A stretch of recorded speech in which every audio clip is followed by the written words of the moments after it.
Joey, Joey, where's my Joey? Joey, here he is. Come on, wiggle worm, you want to come in? Huh? Do you want to get... Yeah, okay, I know. I hear you. I hear you. Yeah, I hear the old boy. Oh, he's such a sweet doggy. He's such a sweet dog. Yeah, okay, go on in and get some treats. Go on.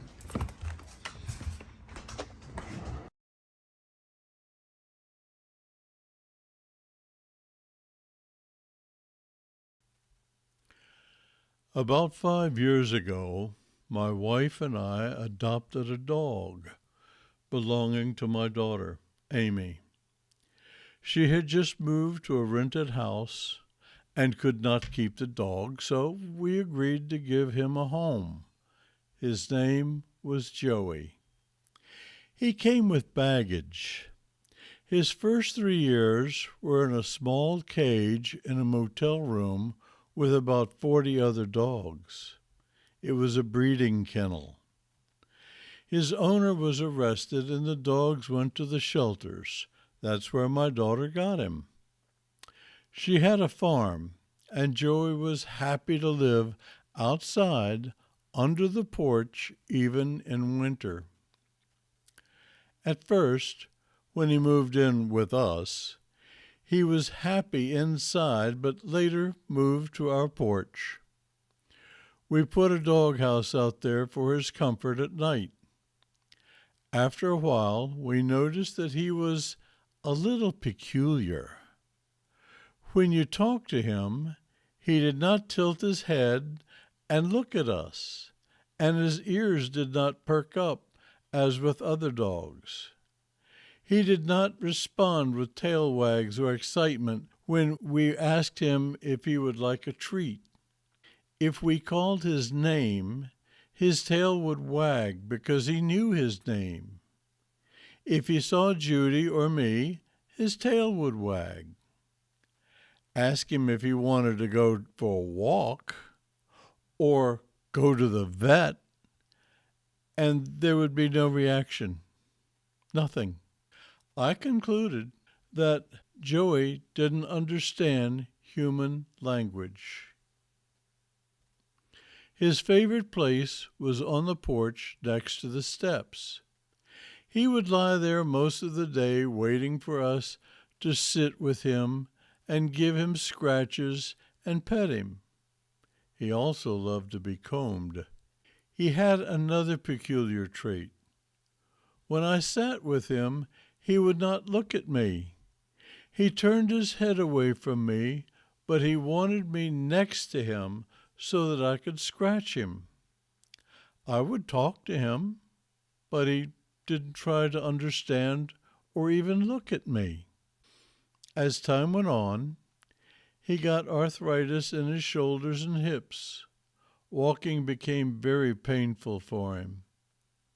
For the last 3 years, he laid on his side in the bushes or under our porch, where it was more comfortable for him.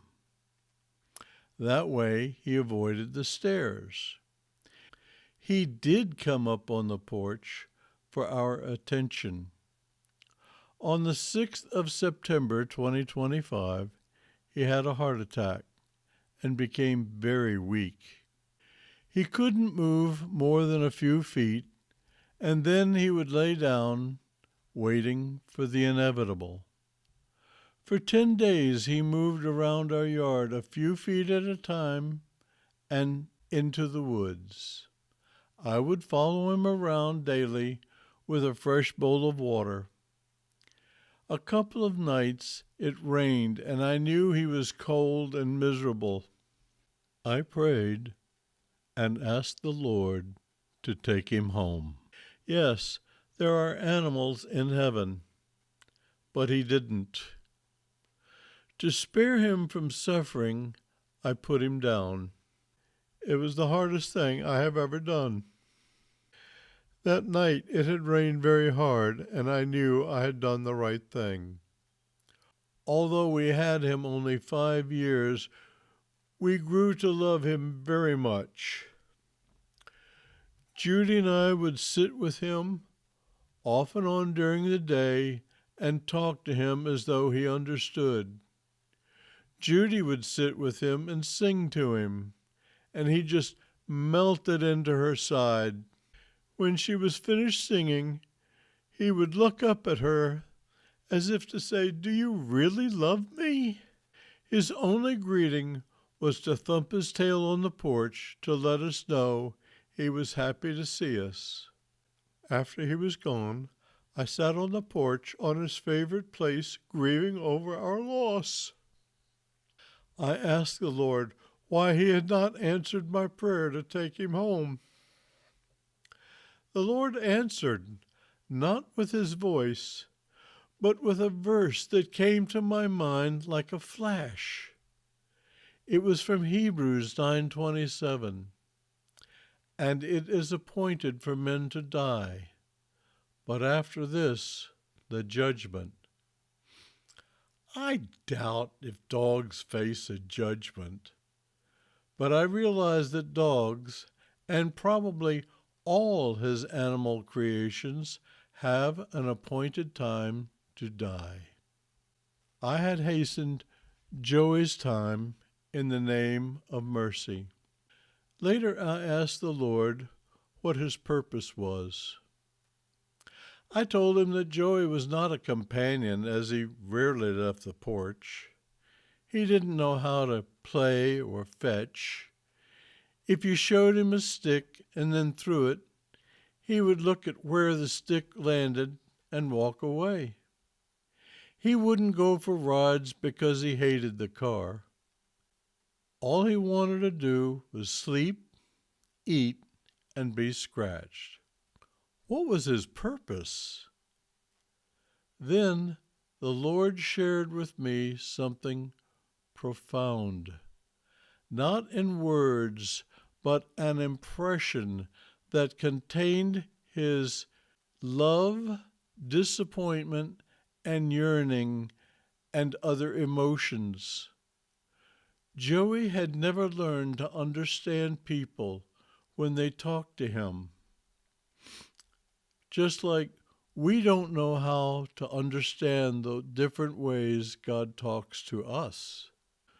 Joey was not much of a companion dog. How often do we go for walks and talk with God? How often do we seek his companionship? The only interaction with us that Joey understood was to seek our hand for scratching or for a bowl of food or water. Isn't that what we want from God? We always seek his hand, but how many of us seek his face? Joey never licked me to show his affection. How many of us show our affection to God by telling him that we love him? Didn't he make Adam and Eve to be his companions, to walk with him and visit with him in the garden? He hasn't changed, but we have. Joey didn't seem to have a purpose, but God showed me that we are so much like Joey, and that the Lord yearns for us to spend time with him and be a companion to him. Joey's life revealed God's heart. That was his purpose.